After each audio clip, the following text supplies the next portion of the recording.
Okay, so to continue my series on reviews of national newspapers, I'm going to talk in this video about the Eye. Eye. But before I come on to that, there's a quick thing I need to say about the Times, which was the first paper I spoke about. Every year, the Times, and I believe the Independent as well, but certainly the Times and perhaps the Guardian, publishes a list of Britain's top universities in order. It's called Times Education or Higher Educational Supplement.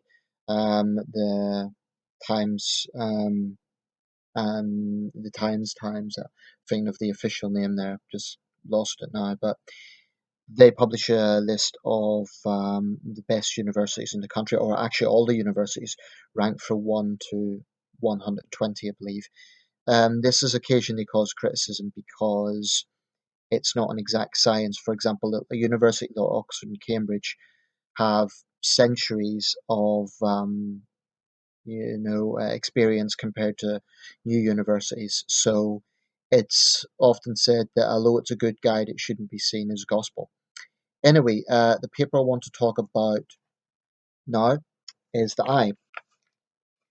This is Britain's newest national newspaper. As you can see from the cover price, it's significantly cheaper than the Times, 40 pence. It's thinner as well. However, although it has the price of a tabloid, it is the only quality newspaper in compact size.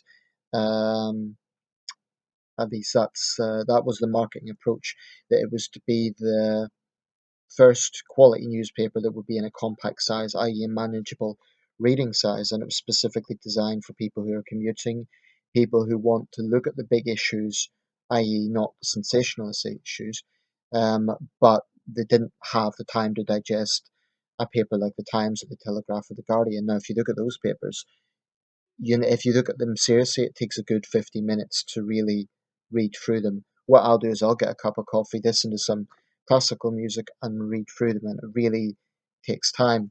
The Eye, by contrast, maybe 20 minutes. So that's automatically a difference. Its editor is Oliver Duff, who is actually, at 32, Britain's youngest editor of a national paper, and it launched in 2010, which makes it also Britain's newest newspaper. If you look here, issue 1602, whereas the Times is on 71,000, so that gives you an idea. This has only been around since 2010. It's a sister paper of The Independent, and it was born out of The Independent. Simon Kellner, who's the editor of The Independent, announced that there would be a Saturday edition, which is 50 pence. As for Paula, oh, by the way, the new editor of The Independent, Amon Rajal, is also joint youngest editor in Britain. As for politics, the Eye can best be described as centre left. It's probably not as much to the left as the Guardian, but I think it's fair to say it's pretty much more to the left than the Times or the Telegraph. Um, an interesting split did occur between the Independent and this paper. In 2015, they didn't tell the readers, they didn't give any suggestion to the readers as to how to vote, which is something that most national newspapers do. Whereas the Independent said they would prefer a continuation of the Conservative Liberal Democrat coalition.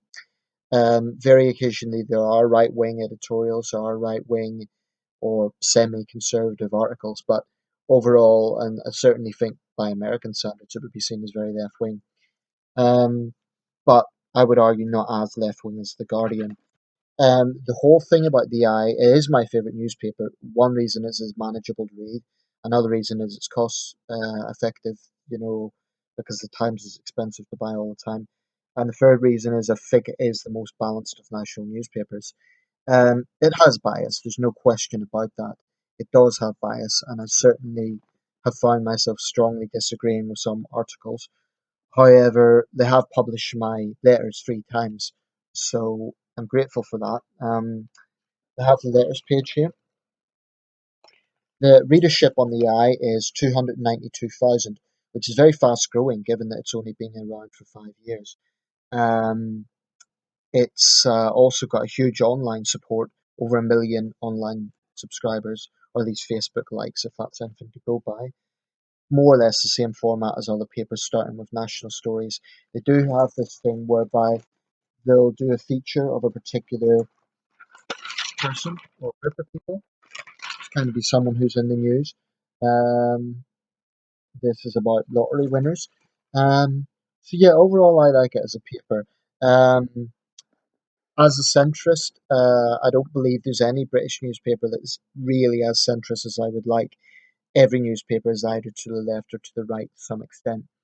Um, so yeah, that was a split mention between the Independent and the Eye. One thing that both papers have always modelled themselves on, the Independent incidentally launched in 1986. I may not make a video about the Independent simply because I don't get it as much. I may do so.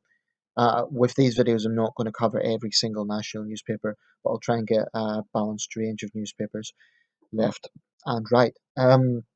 With the Eye and with the Independent, they've always marketed themselves as not being involved in political bias. And from that point of view, I would say that is true. They have bias, they are opinionated, they have their own views and arguably left wing views, but I think that is a fair enough claim. Unlike any other national newspaper, they don't you don't get the impression that they're basically in the pockets of political parties or vice versa. With the Independent and the Eye, you get the impression that it is genuinely independent. Um, and that's reflected in the letters. In the letters, you will genuinely see very mixed public opinions. I've heard right wing views, I've heard left wing views. That's rare. In most national newspapers, the views of readers tend to reflect the editorial of the newspaper. In the case of The Independent, the views are genuinely quite balanced. That's good, it's refreshing. Um, so, in my opinion, The Eye is the country's best newspaper. The Times is good, but one thing I don't like about the Times is that occasionally the front cover is a bit messy, and they also tend to devote they have devoted too much coverage, I believe, to sports in recent years. Like they'll have also there'll be a really big story, and the Times just likes to be stubborn and kind of give it a half a photo and then do something else. I don't like that format. I think it's a bit messy. Um, Saying that, but I suppose there's a lot of things going on at once. Di, on the other hand, covers in one particular story a small step for GM babies.